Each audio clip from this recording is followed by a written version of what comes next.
So, here we are with the first of the three-part launch of Superman the Animated Series, expanding upon Batman in what would eventually be called the DCAU. This time they've decided to go with an origin story. It had, after all, been some time since the Superman movie came out, and it wasn't good in the first place, so unlike Batman, retelling the origin would be more important on bringing kids up to speed. So, on the planet Krypton, a man will soon learn his Jor-El is doing some science. Northern Region, Sector 17 Alpha, log date 8313 Omega 3. Wait, 8313 Omega 3? Damn it, I can't believe I forgot our anniversary again. Oh well, it's not the end of the world. Things are pretty ugly as his probe does its thing, although that might just be the handiwork of the flying translucent blob that soon attacks him. You know, there's not much in climatology literature showing the impact of monsters on your carbon footprint. Jor-El eventually escapes and heads back to the ship that's serving as his base of operations. Good afternoon, Jor-El. Brainiac, what an unpleasant surprise. Guess Jor-El feels no need to hedge his bets against the robot apocalypse. You know, Brainiac, somewhere in all those trillions of file clusters, there's got to be one that says people don't like to be spied upon.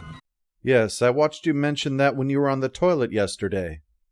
After sending the data to Brainiac, Jor-El's wife and his son Kal-El show up. I keep thinking, what if it supports your theory? What then? We can deal with it. Trust me. The truth can only help. Oh, Jor-El. You are so naive sometimes. But her father thinks his continued theories of doom and gloom are just going to destroy his political career. You know how it is. It'd be much better to just set up a committee to show that you are against the end of the world on principle, and then go back to making sound bites, you know. I want you to know there is no one more dedicated to the specific values you hold most dear, and am the last bulwark against those who will take them away, toss them on the ground, and jump up and down on them. I don't think I'm overstating things when I say that to not vote for me is morally equivalent to eating live babies ripped from their mother's breasts. Remember my message. Spread love, or I will fuck you up. The argument over this is interrupted by an earthquake, but things still stay the same. It's all down to Brainiac. If it agrees that the planet is doomed, they're going to do something about it. If not, Jor-El's just got to let this thing go for good. The Council of Pointy Shoulders is in agreement on this. So, when Brainiac says this is just a case of shifting poles, they side with the infallible AI over Jor-El. Your faith in him will be the end of us all. Act now and we can save everyone. Act now and we can save everyone, but wait! I'll also throw in this limited edition glow-in-the-dark I Heart Krypton mug.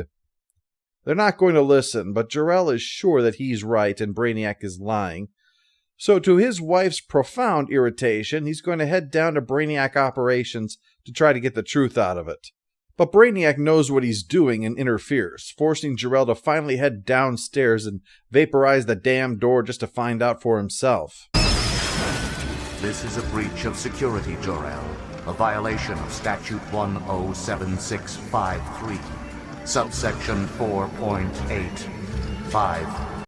Oh, you are so obviously making this up. You are about 3 seconds away from resorting to letters, colors, and fruits.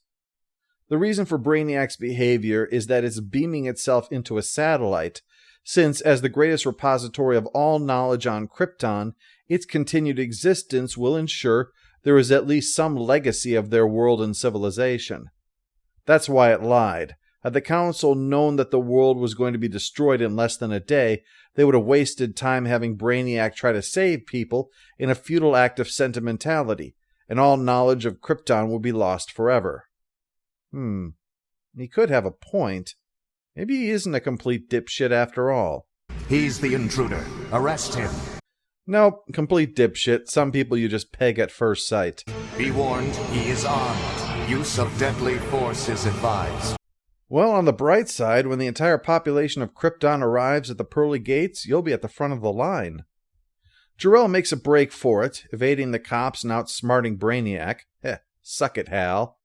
But there's just so many of them.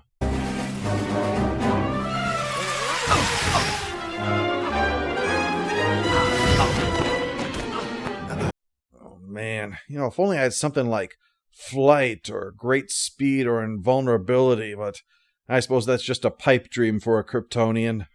He manages to evade them and heads back home and finds that his father-in-law is starting to think Jor-El might be onto something. Well, a little late now, Pops. Kal-El's parents have no choice but to go with their fallback plan and save him. See, the original idea that Jor-El had was the entire population would be temporarily relocated to the Phantom Zone. Then someone could fly off in his one-person rocket and then let them back out on a new planet. With that no longer an option, they're going to use it as a life raft for Kal-El.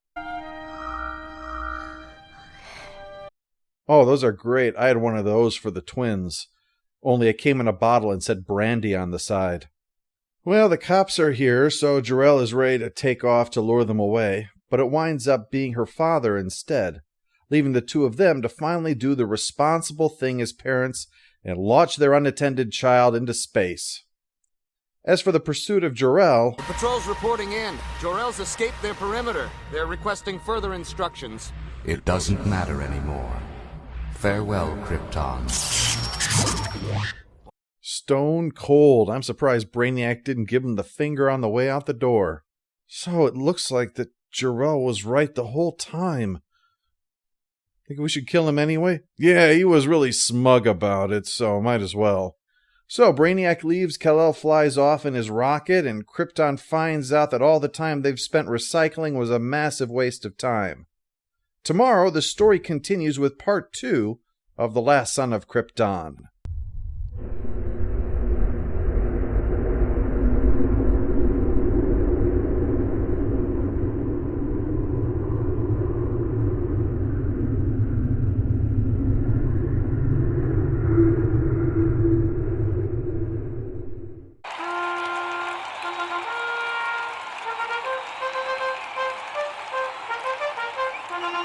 All hail Jor-El.